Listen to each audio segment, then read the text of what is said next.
Bonjour Stéphane Baudet. Bonjour. Vous êtes ici avec nous, puis vous allez filer au syndicat des transports d'Île-de-France, puisque sont auditionnés ce matin les présidents de la RATP et de la SNCF. Ils doivent rendre des comptes sur le service en région parisienne. Est-ce que ça risque pas d'être un peu tendu ? Tendu, je ne sais pas si c'est le terme. C'est un passage obligé une fois par an. C'est un exercice qui va être redoutable pour eux, qui va être un défouloir sans doute pour quelques élus, mais qui va être la représentation de ce que ressentent les usagers au quotidien. Si on fait un bilan assez globalement, la situation des métros, je mets évidemment entre parenthèses la ligne 13 qui souffre considérablement de sa surdensité, s'améliore plutôt en termes de ponctualité. On se balade entre 95% et 100%. Sur les RER, en revanche, le constat est assez amer. Ça ne va pas bien. Enfin, l'AB, notamment l'AB Sud, s'est amélioré assez nettement. La L2, je pense qu'il faut le souligner parce qu'elle a été réorganisée dans son plan de transport, notamment à l'initiative des associations d'usagers, et ça me paraît important, mais on le voit bien, la C, la A, la L3, la D nécessitent véritablement un focus dont, clairement, je pense qu'il faut chacun l'entendre, la seule régénération d'infrastructures ou le renouvellement du matériel roulant ne suffiront pas. Alors qu'est-ce qu'on fait ? Il va falloir réfléchir ensemble sur la question des plans de transport. Nous sollicitons la SNCF et la RATP pour un comité de ligne d'urgence sur la RER A et sur la L3. Je travaille à une réorganisation de la ligne D. Je pense qu'il va falloir collectivement, et je dis bien collectivement, les élus, les associations d'usagers, les transporteurs, les opérateurs, que sont SNCF, RATP, tout le monde, on se mette d'accord sur la façon dont on doit faire fonctionner ces RER, sans doute peut-être mieux desservir certains territoires, peut-être un petit peu moins certains par le train et peut-être renforcer l'offre bus, renforcer l'offre stationnement également. Bref, il va falloir qu'on réfléchisse ensemble sur l'organisation plutôt qu'uniquement sur le matériel. Est-ce qu'on peut vraiment faire quelque chose dans une région où le trafic est déjà saturé, où il y a trop de monde de toute façon ?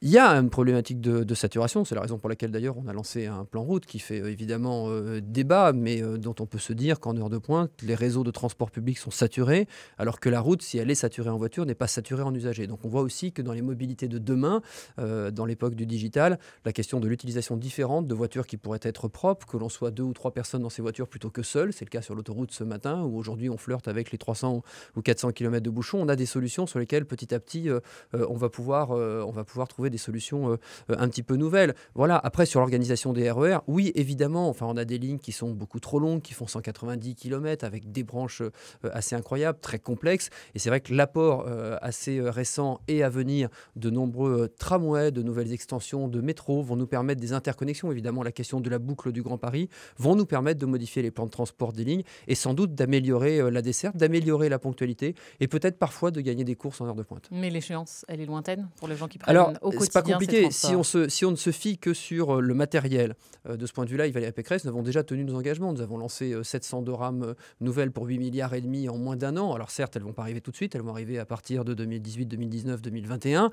Sur la régénération d'infrastructures, on exige de la SNCF Réseau qu'elle investisse 800 millions d'euros par an pendant 10 ans. Donc le ressenti d'amélioration pour les usagers, il est très clairement dans 7, 8, 9 ans. Sur les plans de transport, ça peut se faire en 1 an ou 2 ans. Donc on voit bien que le débat politique est beaucoup plus difficile. L'acceptation est sans doute peut-être plus difficile sur le terrain, mais c'est par là qu'on y arrivera.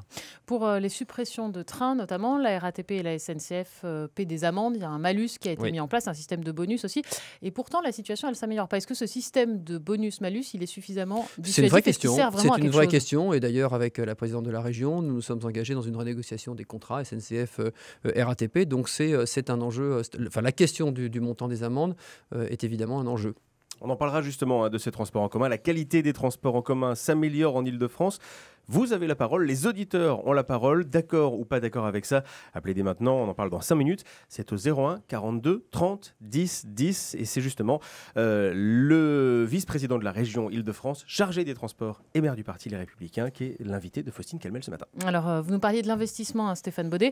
Le STIF confirme l'achat de 52 rames franciliens pour les lignes JL. Concrètement, quand 50 rames comme ça arrivent sur une ligne, ça change quoi pour les usagers ? C'est considérable. Vous savez, le changement d'une rame, c'est pas seulement pour faire du beau. D'abord, il y a la question du confort, évidemment, la question de la connectivité, la question de la sécurité avec des caméras, mais ça va nous permettre aussi d'avoir parfois des portes plus grandes qui permettent une meilleure montée et descente. Ça veut dire moins de temps d'arrêt aux stations. Ça veut dire une capacité technologique de la rame d'accélérer et de freiner plus vite et donc d'améliorer ses performances. Et puis surtout, parce que c'est une difficulté sur le réseau SNCF, d'unifier aussi le matériel roulant que nous nous avons sur les lignes, ce qui permet par exemple quand il y a une panne de train ou une difficulté de prendre tout de suite un autre train. J'ai des lignes, je pense à la Paix par exemple, où j'ai 3 matériels de nature différente que je ne peux pas forcément faire passer d'une ligne à l'autre. Donc c'est un changement important pour la performance, pour la qualité et pour le confort des usagers. En allant au Steve, vous risquez de croiser J'ajoute d'ailleurs, pardon, je le dis, mais c'est 52 rames cette année, mais c'est 50 rames en plus, je le dis pour les associations d'usagers qui sont très inquiètes qu'on ne soit pas jusqu'au renouvellement complet des lignes. Il est évidemment prévu en 2 fois, 52 rames cette année, 50 l'année prochaine. C'est bon d'insister sur ce point. Sachant que ça remplace du matériel roulant qui aurait déjà dû être enlevé si c'était possible, puisqu'il a plus de 40 ans. Oui, mais évidemment, sauf que nous, on n'est pas des magiciens. J'ai des caténaires sur la RERC qui ont 90 ans, j'ai des rames de métro qui ont 55 ans.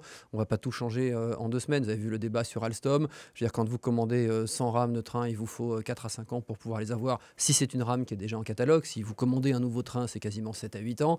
Voilà, donc nous, on pousse les opérateurs, on a exigé des commandes. Encore une fois, 702 rames sur l'horizon 2021, ou rénovées ou neuves.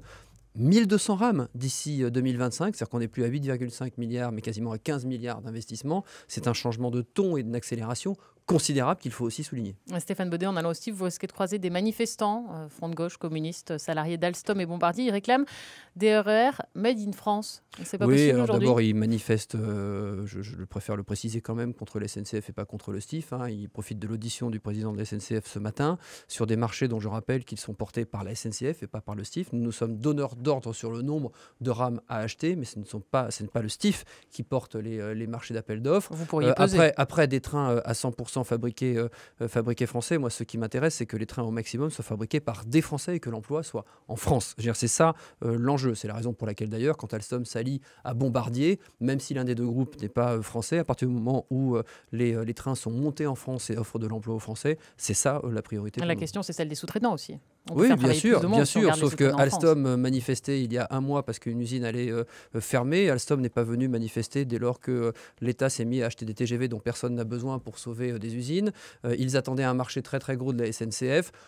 Je ne sais pas s'ils le gagneront. Il semblerait dans l'air du temps de dire que Alstom va remporter ce marché. Moi, je ne suis pas le commanditaire, donc j'en sais rien. Il ne faudrait pas commencer dorénavant à manifester une fois qu'ils ont gagné le marché. Enfin voilà, il y a un moment, ce n'est pas le beurre et l'argent du beurre. Stéphane Baudet, on va parler un peu plus politique. Vous êtes engagé aux côtés de Bruno Le Maire dans la primaire à droite. On est allé à très fièrement, et encore plus depuis hier soir. Il a fait un meeting exceptionnel au dock à Aubervilliers. Il était effectivement en Seine-Saint-Denis. À 2 semaines du vote, vous espérez quoi? Pas à 2 semaines du vote. Attendez, il y a des auditeurs qui nous écoutent. Le premier tour, c'est dimanche. Le premier tour, c'est dimanche. À 2 semaines du second tour, et où on aura vraiment le nom de la personne qui va porter les espoirs de la droite à la présidentielle. Vous espérez quoi? Moi, j'espère véritablement du renouveau et pas du renouveau pour l'étiquette. Moi, il ne va pas être choisi et c'est pas lui qui portera les couleurs de la droite pour 2017, si. En même temps, c'est pas vous qui faites le résultat de l'élection. Non, je vous pose la question. Est-ce que vous y croyez encore? Je l'espère bien sûr que j'y crois encore. Il peut se passer n'importe quoi. On le sait. Les sondages se font sur un électorat particulièrement mouvant, plutôt fermé. On n'est pas sur un électorat national habituel, sur une élection qui se déroule pour la première fois à droite, dont on voit d'ailleurs que les sondages varient énormément, notamment en 3e, 4e place, mais aussi le rapprochement sur la 2e place, donc c'est extrêmement mouvant. Et on sait, tous les sondages le montrent, que la cristallisation des électeurs se fait dans les 4-5 derniers jours. C'est en ce moment que ça se fait, donc il ne faut surtout rien lâcher. Merci beaucoup à Stéphane Baudet, vice-président de la région Île-de-France en charge des transports, d'être passé ce matin. Et bonne audition donc au STIF. Merci.